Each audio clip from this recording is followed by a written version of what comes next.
What's up guys? Welcome to AnimeKouhai. If you'd like to help me out, please hit the like button and subscribe to my channel. A sense of foreboding lingered among the Emperor's advisors, but no one offered a better alternative. Even if an issue arose, they collectively reasoned, it would pale in comparison to the challenges posed by the Yoma invaders. Individuals congregated in the meeting hall of the Imperial headquarters. Akira Sakura observed them from a dressing room.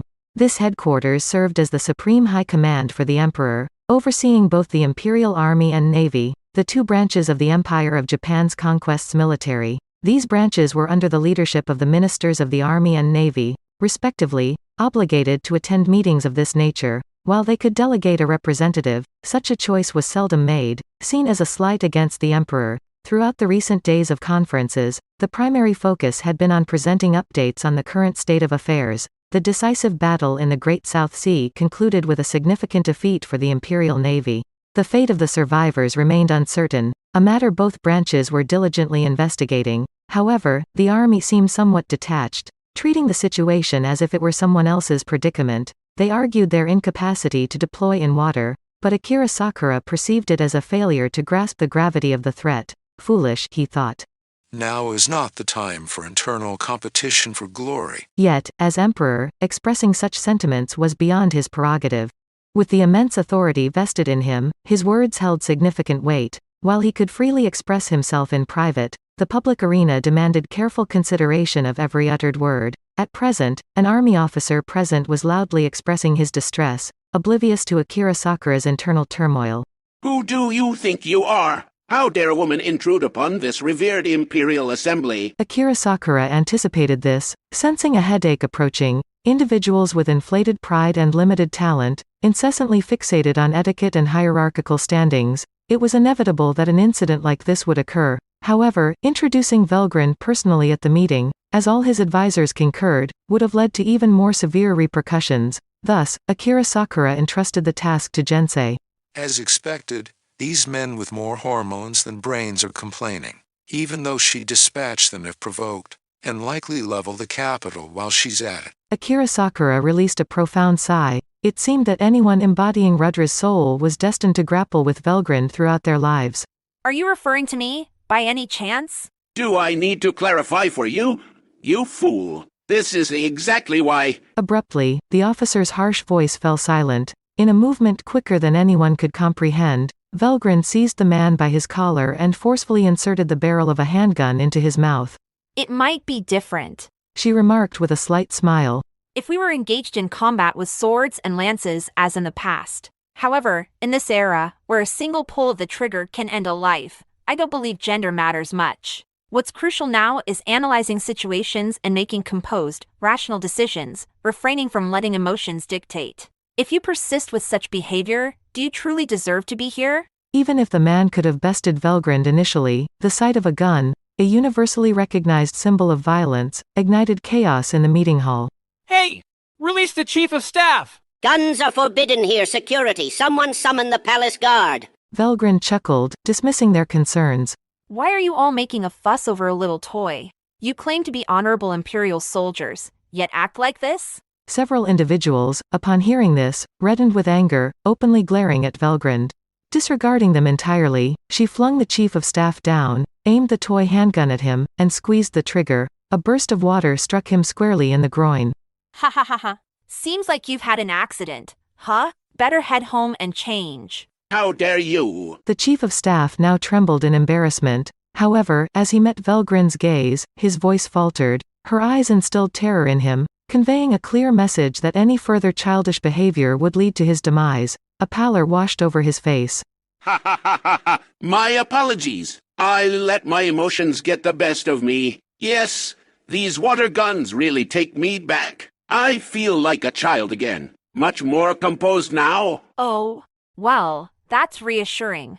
If you intend to participate in this meeting, perhaps mind your manners a bit more? The Chief of Staff eagerly nodded. While naturally hot-tempered and somewhat arrogant, he wasn't foolish. Despite the mishap during their initial encounter, he vowed never to repeat such a mistake. Another menacing glare from her could potentially induce a heart attack. For Velgrynd, only Rudra mattered, and the prospect of these inept individuals serving him hardly pleased her. For the time being, she decided to release the Chief of Staff. Losing his temper and displaying a bias against women weren't sufficient reasons to erase him from existence. I've become more lenient over time, haven't I? Perhaps due to the experiences I've had. This, to be honest, was giving her too much credit. Being close to Rudra kept her in good spirits, and that was the extent of it. Without him, the outcome might have been different. Her lengthy existence involved traversing various worlds in pursuit of soul fragments, yet not every destination guaranteed finding one. If none existed, it meant waiting several years or decades for the next incarnation of Rudra. To Velgrynd, who bid farewell to her lover in every world she visited, this felt like a form of torture, and if provoked during those moments, the offender's fate was practically sealed. The chief of staff, in essence, had been fortunate. Once the meeting hall settled down, the naval minister attempted to proceed. Now, Araki, may I inquire about this woman? This minister, a naval general in his 50s, regarded Tensei with a cautious eye. Indeed. Tensei responded. I haven't properly introduced her yet. She's a fellow guard of mine, authorized by His Majesty to join this Imperial conference. Allow me to present. Ryu-oh is the name you can use. Delighted to be here. Interrupting Tensei, Velgrynd casually provided the name Ryu-oh. Ryu signified dragon, fitting for a true dragon like her, and oh, derived from ho-oh, the phoenix reigning over fire in this realm. However, this led to a considerable issue. Ryu-oh? Like Dragon Phoenix? Choosing the dragon character for your name. How presumptuous, especially in the presence of His Majesty the Emperor. Could there be some connection to him, perhaps? A new commotion erupted in the meeting hall, just after the previous one had settled. Tensei found it exasperating. Is she doing this intentionally? No, it's not that. Velgrynd simply doesn't concern herself with the intricacies of this place. We provided a disguise, but naming should have been considered. He acknowledged it as his oversight. Meanwhile, in his waiting room, Akira Sakura sighed equally deeply. In all his years, he had never encountered someone causing him this much trouble. Ironically, he found the sheer novelty amusing. Thus, he entered the meeting hall. We're in a dire emergency. Is there anything peculiar about me revealing one of the cards I'm playing? He offered a smile to those who noticed him. They promptly bowed their heads. Faced with the facts presented by their leader, objections were out of the question. If they harbored any grievances, they kept them to themselves. Thus, in this world, Velgrynd adopted the name Ryu-oh. Let's commence. With those words from Akira Sakura, the Imperial conference began. I'll kick off with my update, Declared a man rising to his feet. A naval intelligence officer, his briefings had remained fairly consistent over the past days, but today held a surprise. The enemy fleet seems to have halted at the port of Atlantis. You're certain about that? Affirmative. Our field agents have relayed the information, confirming the situation. Certainly, Remarked the head military strategist. that's the primary military harbor among their various resupply stations. Still, can we be certain this isn't a ruse on their part? A valid point. Chimed in the naval minister. The Great South Sea is home to numerous archipelagos. We've heard rumors of Azalea establishing covert bases on some, but do we have operatives covering those regions? At present, Responded the intelligence operative. we lack personnel to cover all the sites they've opened up. Nevertheless, the scale of the fleet arriving at the Atlantis port aligns with our pre-deployment intelligence. I believe it's safe to rule out the possibility of a detached fleet elsewhere. Additionally, there are reports that our Imperial Navy vessels have been captured. They likely aim to meticulously prepare this fleet to quash any remaining resistance. The headquarters already knew of the Imperial Navy's significant defeat. While the shock had lessened, the revelation that many Allied ships were now under enemy control unsettled the room. We're fortunate to know the enemy's destination. Did any of our units manage to escape? Survive without enemy interference? How could they? Retorted the chief of staff. If they had, they would have contacted us by now. Now more composed, his remarks were accurate. The chief of staff is correct. It's reasonable to assume the surviving fleet has fallen into enemy hands. Sighed the army minister. It's like gifting the enemy additional military strength. But what alternative did we have? Argued the top military commander.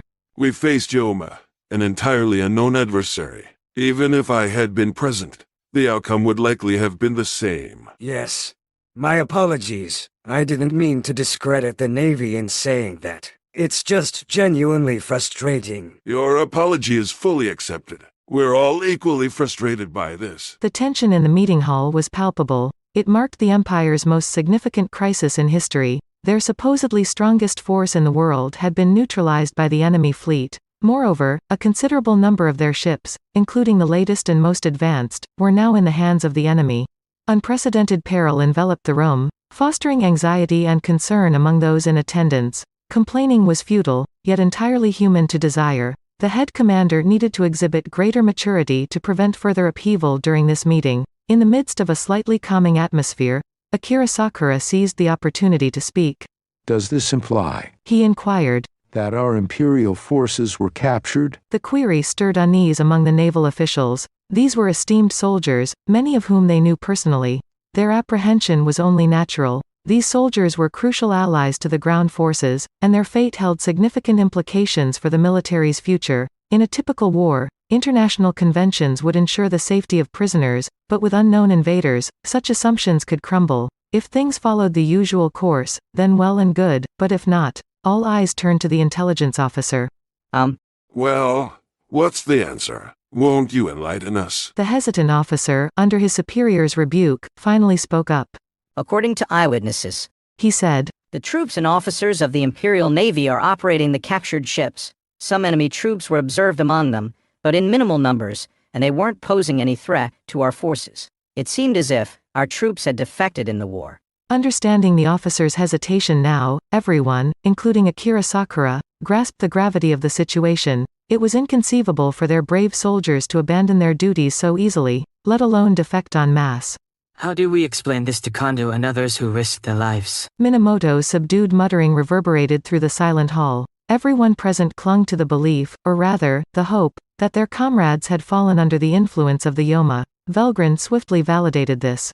Ha ha ha ha. Don't be absurd. Take a deep breath, all of you. Your friends haven't betrayed you. Delivered with a nod and a reassuring smile, Velgrynd's statement offered a glimmer of hope to her audience. The circumstantial evidence had led the naval officers to fear betrayal, but Velgrynd provided a lifeline. That's it for this video, guys. Thank you for always watching my videos and supporting my channel. A big thanks to the AnimeKouhai patrons who made this video possible. Havox, Speed Saber, Curtis Loban, Adrian, Kumo, Sankath Chelu, Foolish Prophets, Ethan Madison, Sky T, Diego Ginoza, Andre Hamilton, Jason Torres, Sesh. Thank you so much for helping out. I'll see you guys in the next video.